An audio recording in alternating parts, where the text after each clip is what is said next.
quizás algo de lo que voy a comentar ahora pueda resultar conocido, seguramente será conocido para muchos de ustedes, pero quizás le pueda dar un enfoque distinto y quizás podamos encontrar detalles nuevos de una historia que es conocida. Pero yo quisiera empezar con unos datos que siempre resultan interesantes.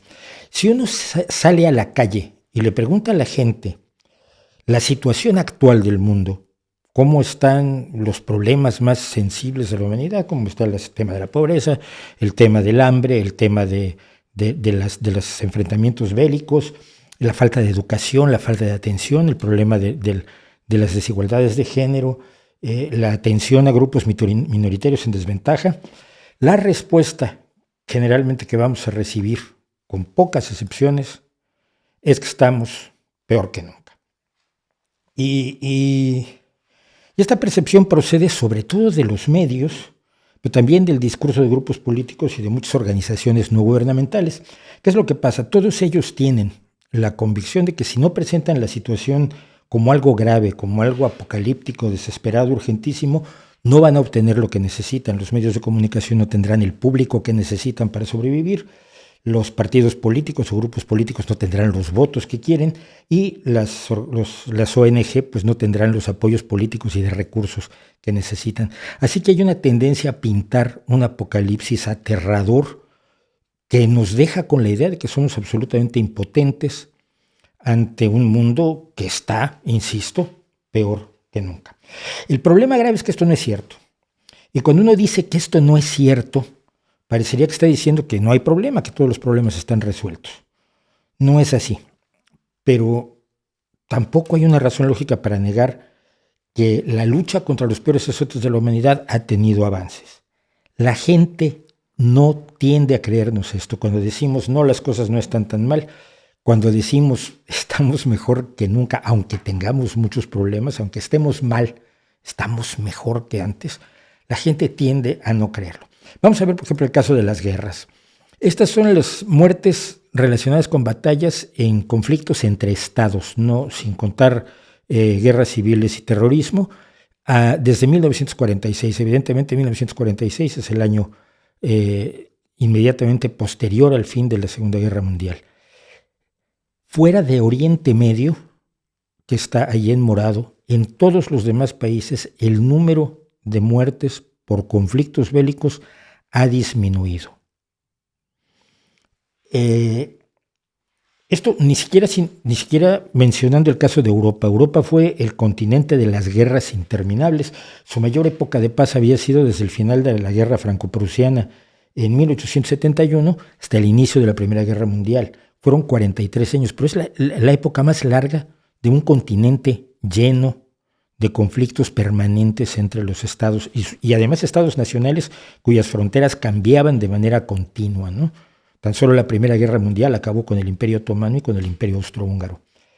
Gracias a la fundación de la Unión Europea y su trabajo, hoy Europa lleva 76 años sin guerras entre estados, que es absolutamente inédito en toda la historia europea.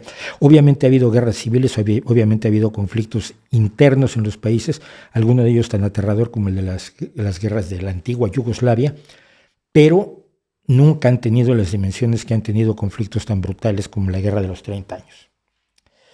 El hambre. El hambre ha disminuido en el mundo en general. Aquí tenemos una gráfica de 1992 a 2018.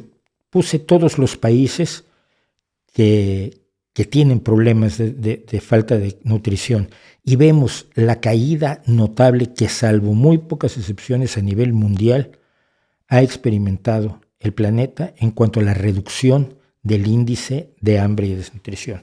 ¿Quiere decir que estamos bien? Ciertamente no. Quiere decir que hay mucho trabajo por hacer, pero se ha avanzado. El suministro diario de calorías, por ejemplo, ha aumentado sensiblemente al grado que hoy una persona media, otra vez, aquí el problema es, hablamos de medias, obviamente hay casos lacerantes que no podemos dejar a un lado, pero de media en África, que es el continente más pobre de nuestro planeta, en África hoy se tiene una disponibilidad de calorías superior a la que tenían la media del mundo en 1961. Esto evidentemente nos habla de un avance, y sí son cifras medias, y sí nunca debe llevarnos a pensar que ya está resuelto el problema del hambre en el mundo. No, hasta que no llegue todo el mundo a los niveles de disponibilidad de calorías de la media europea, hay mucho trabajo que hacer. Finalmente, en términos de pobreza y pese a todos sus problemas, América Latina, por ejemplo, ha reducido la pobreza. El mundo ha visto caer la pobreza del 18% de la población en 1981, que no hace mucho. Para los que son jóvenes, evidentemente 1981 es casi la prehistoria, pero en 1981 ya tenía 26 años, y de entonces acá la pobreza ha caído del 18% al 3% a nivel mundial. De nuevo, el África subsahariana, que es la zona más deprimida de nuestro planeta, la que más requiere de nuestro apoyo, tiene menos pobreza de media hoy de la que tenía el mundo hace solo 40 años. Y por último, hablando de esto, la sobrepoblación se llegó a considerar como la peor amenaza para la supervivencia de la especie. Se llegó a hablar de que había que dejar morir a la gente en la India porque no había forma de darles de comer. Se llegó a hablar de que cuando llegáramos a 5,000 millones de habitantes en el planeta, empezaría a morir la gente en grandes cantidades por falta de alimentos. La población ha crecido hasta los más de 7,900 millones, que es donde estamos ahora. En 221 años hemos pasado de 1,000 millones a casi 8,000 millones, pero no ha pasado la tragedia que nos decían los agoreros del desastre en los años 70, que hubo gente que se hizo rica y famosa anunciando que la sobrepoblación iba a acabar con nosotros. No han faltado alimentos en las cantidades que ellos temían, no ha habido grandes muertes. De hecho, hoy en día la mayor parte de las hambrunas se deben a que es imposible llegar a la gente con alimentos debido a conflictos bélicos, más que a la escasez real de alimentos. Pero pasó algo aún más interesante. El crecimiento poblacional que alcanzó el índice de crecimiento poblacional que alcanzó sus niveles más altos en la década de los 80 también está cayendo. Y se prevé que caiga hacia fines de este siglo a cero. Es decir, a que se reabastezca la población, pero ya no crezca el número de personas. Se espera, según los expertos, que la población humana se establecerá entre 13 y 15,000 millones de habitantes. ¿Qué quiere decir esto? Que es posible planificar los recursos de nuestro planeta pensando en alimentar, en vestir, en educar, en darle salud, en darle oportunidades a 15,000 millones. Las previsiones malthusianas de muchos de que el crecimiento de la población iba a ser infinito y acabaríamos tirándonos al mar porque ya no cabríamos, y que fue un juego de la ciencia ficción del siglo pasado, simple y sencillamente no está pasando. Se ha descubierto además una verdad que hoy parece obvia, pero no lo parecía hace 50 años, y es que cuando vives mejor tienes menos hijos. Cuando tus hijos no se mueren antes de los 5 años, tienes menos hijos. Y cuando no necesitas a tus hijos como fuente de mano de obra, sino que los puedes mandar a la escuela, tienes menos hijos. Y así la cantidad de hijos que tenían estas grandes familias, que en Europa a principios del siglo XX tenían 11 y 12 hijos y hoy tienen 2 y a veces menos de 2, se está repitiendo en todos los países conforme aumenta el nivel de vida, conforme disminuye el hambre, conforme disminuye la pobreza. De nuevo, no quiero dar una impresión errónea. Hay hambre, hay pobreza, hay guerras, hay carencias, hay un enorme trabajo que hacer, pero sabemos con los resultados que tenemos que se puede hacer. Ya lo empezamos a hacer y hemos triunfado en cierta medida, con errores, con deficiencias, a veces con corrupción, a veces con defectos ineludiblemente humanos. En todo grupo humano siempre aparecerá algún villano, algún pillo, pero los resultados están allí. El primer problema que tenemos es que la gente no lo cree. Yo les puedo asegurar que si van y le cuentan esto a sus familiares, a sus amigos, en el bar, en el campo de juegos, en donde se reúnan y les cuentan que la pobreza ha caído del 18 al 3%, no les van a creer. Estos hechos van en contra de todo lo que se les ha dicho durante años. Pensarán que son datos inventados o que son propaganda, pero muy difícilmente los aceptarán. Y esa genera una sensación de inmovilidad, de desconfianza y de impotencia, que es uno, creo yo, de los enemigos que tenemos.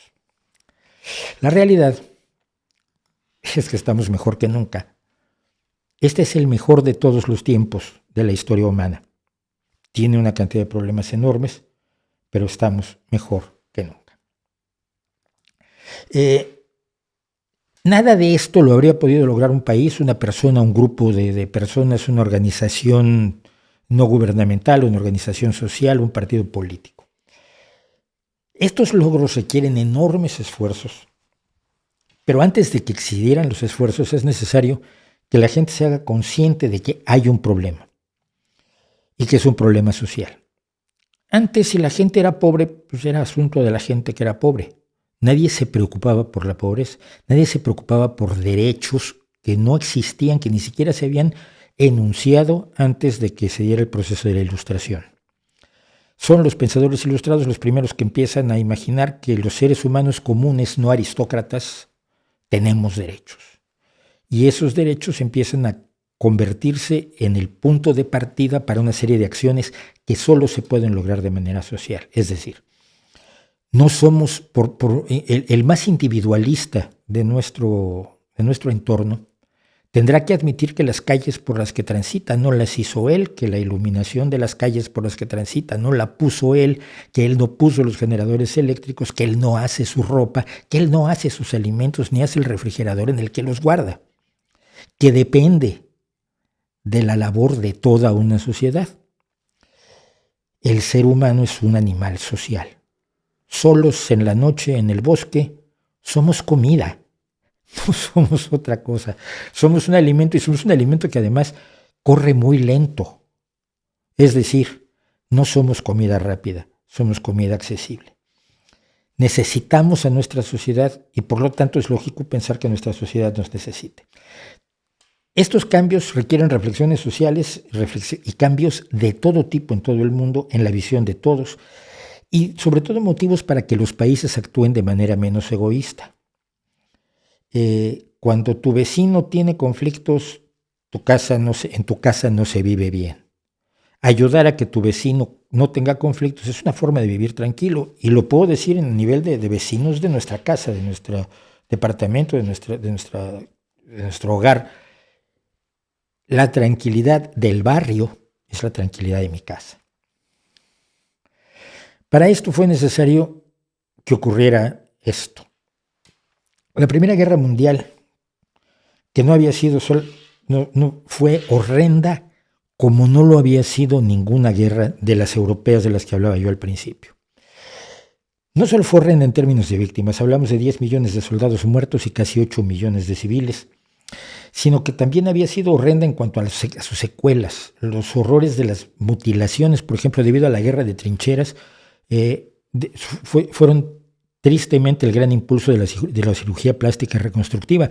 Los iniciadores de la cirugía plástica reconstructiva trabajaban con estos soldados, sobre todo británicos, que habían sacado la cabeza de la trinchera y se habían llevado un tiro que les había arrancado parte del rostro, y el trabajo era reconstruirlos.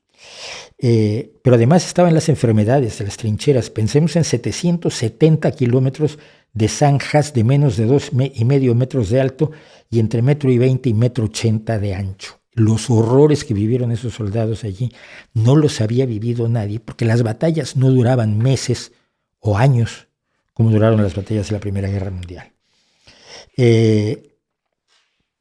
Y hubo una serie de atrocidades adicionales, la presencia de armas químicas, de gases, los tanques y los primeros bombardeos aéreos. Todo ello dio a lo que se llamó la Gran Guerra en aquel entonces, no sabían lo que se les venía encima, dio motivo de gran preocupación a muchísimas personas. Uno de ellos fue Woodrow Wilson, que propuso una organización de estados que garantizara la independencia política y la integridad territorial de los propios estados miembros, que redujera los armamentos y que resolviera los conflictos entre estados mediante el arbitraje y la mediación. Esto, por supuesto, nos suena aquí, buscando impedir el estallido de conflictos armados.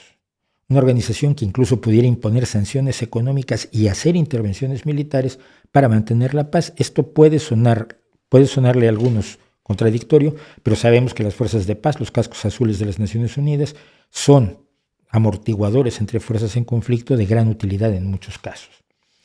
Woodrow Wilson presentó la propuesta en la Conferencia de Paz de enero de 1919, que dio fin a la Primera Guerra Mundial, con los tratados de Versalles, y generó lo que fue la Liga de las Naciones, la primera organización intergubernamental mundial cuya principal misión era mantener la paz. Fue fundada un año después, en el 10 de enero de 1920, y su objetivo era prevenir las guerras, pero luego descubrieron que se reflexionó que para prevenir las guerras había que promover el desarme, resolver las disputas internacionales y enfrentar cuestiones de interés que son disparadores de la guerra, problemas de las relaciones laborales, el tratamiento de las personas nativas en lugares donde todavía había potencias coloniales en activo, el tráfico de drogas y de personas, la venta de armas,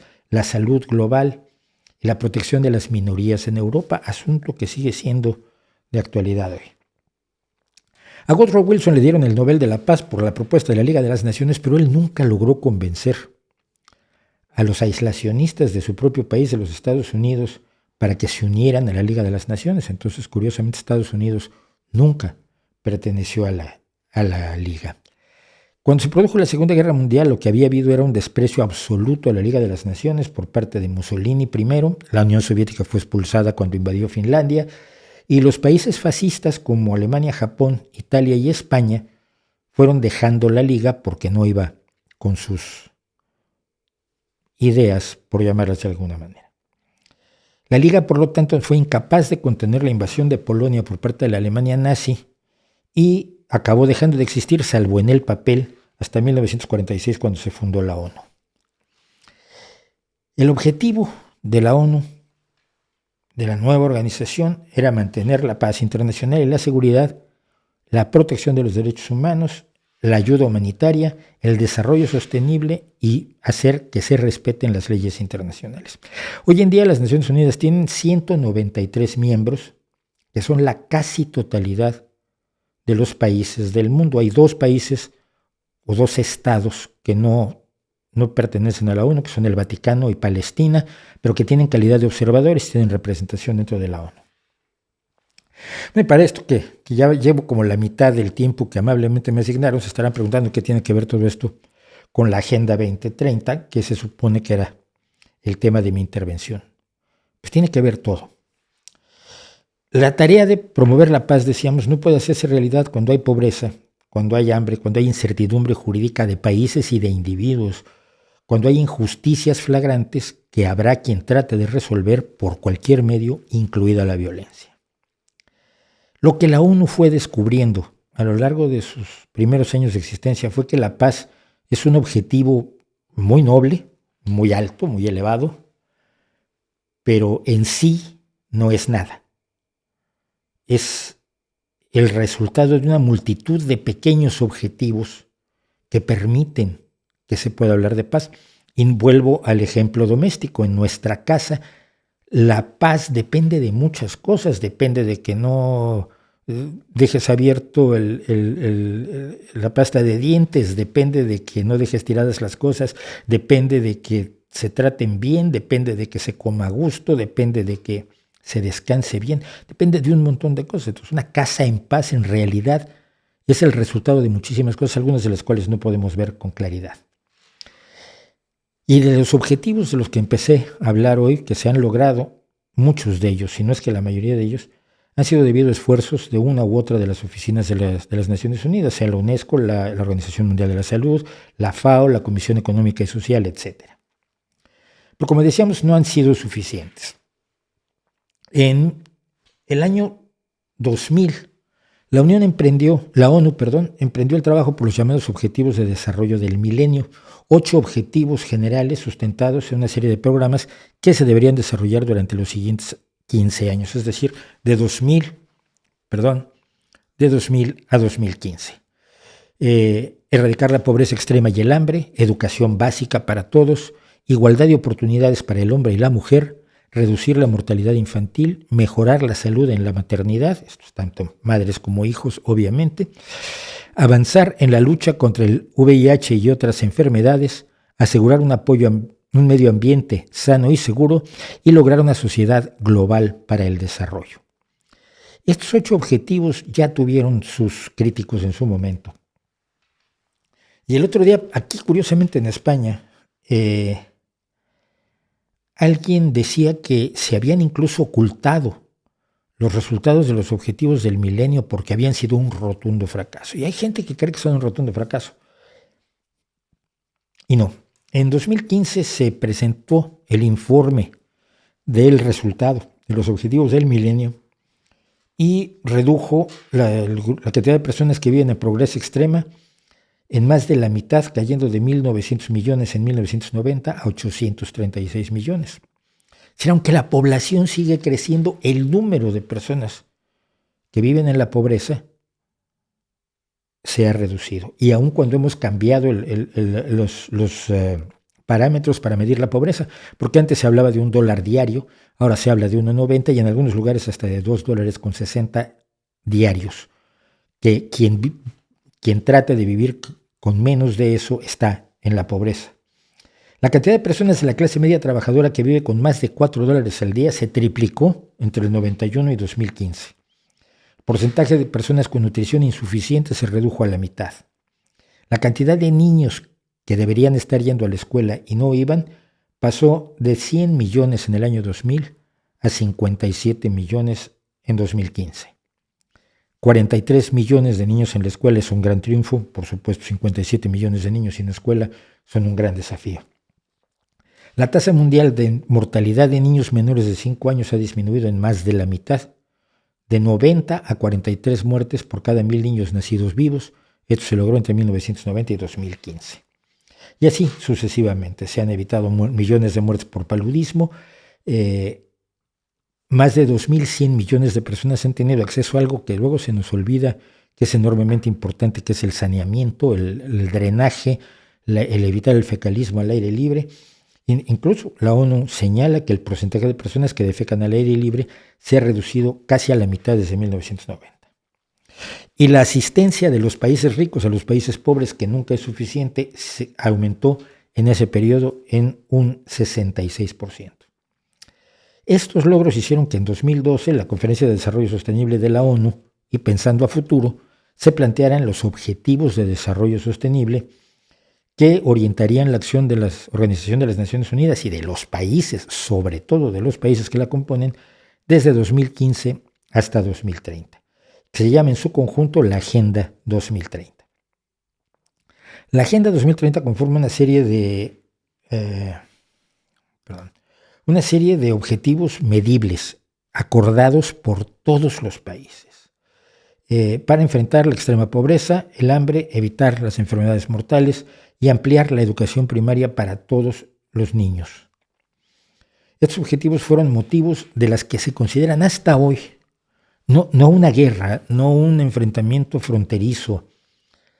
Estos 17 puntos, han sido objeto de las más exhaustivas, intensas y detalladas negociaciones llevadas a cabo en la historia de las Naciones Unidas para lograr que fueran aprobados unánimemente por los 193 países que forman la organización. Y los objetivos son erradicar la pobreza en todas sus formas, poner fin al hambre, garantizar una vida saludable y un bienestar para todos y todas, a todas las edades, porque luego se nos olvidan o los muy jóvenes o los muy viejos, garantizar una educación de calidad inclusiva y equitativa, alcanzar la igualdad entre los géneros, garantizar la disponibilidad de agua y saneamiento para todos, asegurar el acceso a energías asequibles, fiables, sostenibles y modernas, etc. Creo que tienen acceso y van a tener acceso fácilmente a los 17 puntos de la Agenda 2030. Cualquier avance en cualquiera de estos objetivos debería ser bienvenido por cualquier persona. Cierto, los 17 objetivos tienen mucho de utópico, mucho de deseos difíciles de cumplir, mucho de ponerse metas lejanas, pero señala el camino. porque estos objetivos no son jurídicamente obligatorios, no son legislación internacional, y esto es importante tenerlo en cuenta. Se espera que cada país que votó en favor de ellos los asuma y los promueva según sus capacidades e intereses. Son una hoja de ruta, son una brújula más que una carretera de la que no te puedes salir. Evidentemente, los organismos que dependen de la ONU, como la FAO, como la Organización Mundial de la Salud, sí se regirán por estos 17 objetivos buscando avanzar en cada uno de ellos. Pero tenemos un problema. Más allá de los espacios especializados de la propia ONU, de los estudiantes de relaciones internacionales, en el mundo académico, en los gobiernos de esos 193 países, en la calle hay un sentimiento contrario a la agenda, muchas veces asumido desde la ignorancia, incluso a los niveles más altos de un país, y que va de la mano de un rechazo a la ONU y de un escepticismo poco sano. El escepticismo sano es cuando dudas de algo y vas y buscas datos para determinar si tu duda es razonable o no es razonable.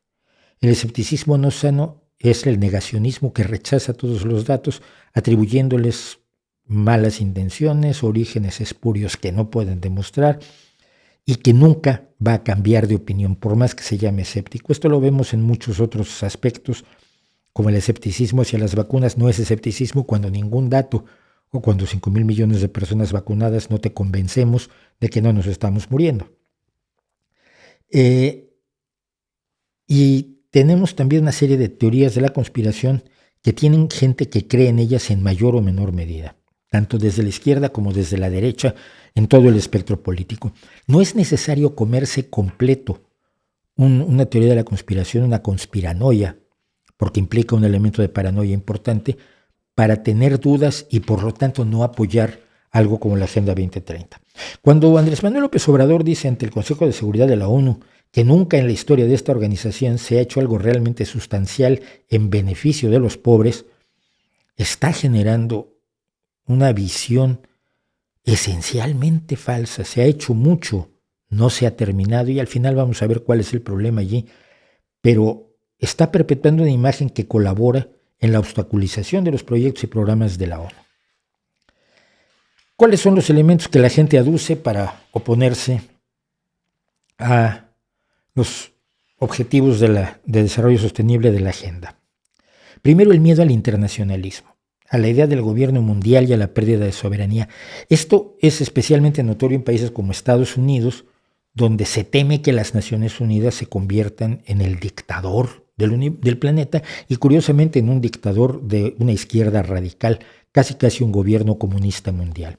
En el imaginario del mundo conspiranoico de Estados Unidos, por ejemplo, está la idea de los helicópteros negros de la ONU que secuestran gente y atacan a los milicianos y atacan a la gente y les quieren quitar sus armas.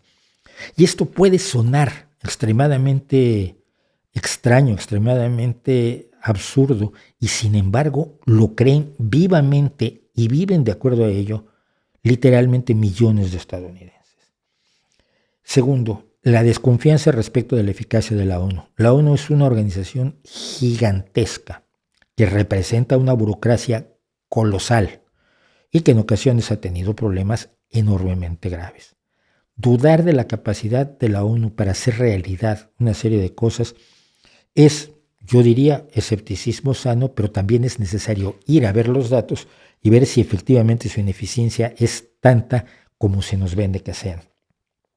Y tercero, desde el otro lado, desde el campo de la izquierda, o de cierta izquierda al menos, no de la izquierda a la que pertenezco yo y lo reconozco abiertamente, existe la convicción de que la ONU solo sirve para sostener un sistema que debería desmantelarse. Es decir, que la ONU es solo un truco del capitalismo internacional para mantenerse, perpetuarse y no permitir la revolución salvadora. Y entonces se oponen a todos los proyectos de las Naciones Unidas, incluido este. Son las bases, pues, sobre las que la Agenda 2030 es atacada sin atender a su contenido. Algunas de las acusaciones que yo he registrado en los últimos tiempos ha sido impuesta por el gobierno mundial de las Naciones Unidas sin tener en cuenta a los países y a su gente, como si la decisión lo hubieran tomado el secretario general de las Naciones Unidas y 3 de sus amigos, no teniendo claro que fueron los representantes de 193 países, muchos de ellos dictatoriales, pero muchos de ellos democráticos, como los nuestros, los que votaron en favor de la implementación de los Objetivos de Desarrollo Sostenible de la Agenda 2030. Se afirma que la Agenda 2030 es obligatoria y pretende controlar a los países y a su población. Hace poco veía yo los trabajos de la ultraderecha española en contra de la Agenda 2030 y sostiene, por ejemplo, que todas estas cosas que suenan tan bonito en realidad tienen por objeto cambiar el modelo económico, social y familiar, es decir, implantar el comunismo, la policía política y la destrucción de la familia para que todo el mundo se vuelva gay o algo por el estilo, que es a lo que le temen. Pero el mensaje, por absurdo que nos parezca nuevamente, cala entre muchas personas en la Europa que consideramos civilizada. Gente que tiene creencias religiosas profundas, gente que está desinformada y a quien se le dice que la van a salvar de la dictadura de la Agenda 2030. Por ejemplo, uno de los argumentos que utilizaban es decir que al pedir educación de calidad, lo que realmente quiere decir la ONU es que va a obligar a un indoctrinamiento, y en algún vídeo incluso decían, pues ahora ya no te llamas Manuel, te vas a llamar Verónica. Cosa que ni siquiera los más radicales que yo conozco, que los hay, se ha planteado. Para la ultraizquierda es la consolidación del modelo capitalista y de los valores tradicionales, casi la defensa de la religión en su versión más fundamentalista y un truco de la élite de los más ricos para mantener su dominación. Y allí tenemos a los malvados de turno como George Soros o Bill Gates, que son señalados como unas fuerzas malignas capaces de hacer cosas enormes para las cuales no alcanzaría siquiera su fortuna. Hay una idea de lucha en contra de la globalización a ambos lados. Cuando se pensó o cuando se diseñó la globalización financiera, una gran parte de la izquierda se opuso a la globalización porque abría las puertas solamente a que las transacciones financieras y comerciales y las mercancías cruzaran las fronteras. Entonces la derecha estaba a favor de la globalización y la izquierda estaba en contra. Hoy en día, cuando vemos que la globalización implica también el libre movimiento de ideas y de personas, y que tenemos nuevos fenómenos migratorios y nuevos fenómenos de información, desinformación y contrainformación en las redes sociales, donde las fronteras han desaparecido, pues ahora una buena parte de la derecha es antiglobalización y una buena parte de la izquierda es proglobalización. La desconfianza, la desinformación y el intento de control por medio del miedo son las herramientas habituales de la demagogia y el populismo y están en acción en contra de todo el trabajo de la ONU y de la Agenda 2030. Y hay que recordar que el populismo es una herramienta política, no es una ideología. Es decir, hay populismo de derecha, hay populismo de izquierda y hay populismo sin ideología, populismo que simple y sencillamente busca la consecución y mantenimiento del poder a toda costa, por supuesto utilizando estos elementos de desconfianza, desinformación y promesas exageradas para conservar el poder. Esto no quiere decir, voy a repetirlo, que la ONU y sus proyectos estén libres de errores o que no ameriten una visión crítica, que la necesitan urgentemente. Hay errores, se han cometido incluso delitos a la sombra de las acciones de la ONU, en algunas acciones militares en África, por ejemplo, o en lo que el hijo de un anterior secretario general hizo para corromperse y obtener dinero. Pero estos casos o los casos de desperdicio de recursos, que hay mecanismos para detectarlos y tratarlos de parar, son parte de toda sociedad humana, no son privativos de la ONU, ni mucho menos, y la cantidad en la que se presentan en la ONU nos dice que sus mecanismos de control son bastante buenos. El saldo final de la mayoría de las acciones y proyectos, y en concreto de los objetivos del milenio y de lo que se ha avanzado en la Agenda 2030, el saldo es positivo. Y con esto quiero terminar con un aforismo que procede de Montesquieu, también se atribuye a Voltaire, que han usado muchos autores, incluso Shakespeare. Lo mejor es enemigo de lo bueno. Esto lo reformuló el pensador Christopher Hitchens, diciendo, más bien a modo de petición, no permitas que lo perfecto te haga enemigo de lo bueno. De cualquier cosa se puede decir que no es perfecta.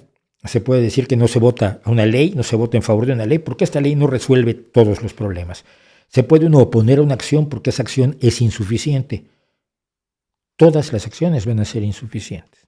Es una posición crítica, pero es la posición crítica más sencilla, más cómoda, porque se aplica a todo, absolutamente a todo. Esta comida no es perfecta porque no tiene todos los nutrientes. Esta casa no es perfecta porque no tiene todo lo que yo soñaría en una casa. Es el comentario crítico más frecuente que encontramos en las redes sociales y desgraciadamente en medios de comunicación que han perdido su visión de pensamiento crítico. Lo primero que debería hacerse en este caso es ver si lo perfecto, la atención a todos los problemas, es viable. Si es posible realmente, desde el punto de vista económico, desde el punto de vista social, desde el punto de vista tecnológico, resolverlo todo de manera maravillosa. El ejemplo clásico es el ejemplo de la energía. Necesitamos a la energía nuclear como puente de aquí a que haya una tecnología que nos permita prescindir de ella. Pero sin la energía nuclear, va a ser imposible dejar de quemar combustibles fósiles.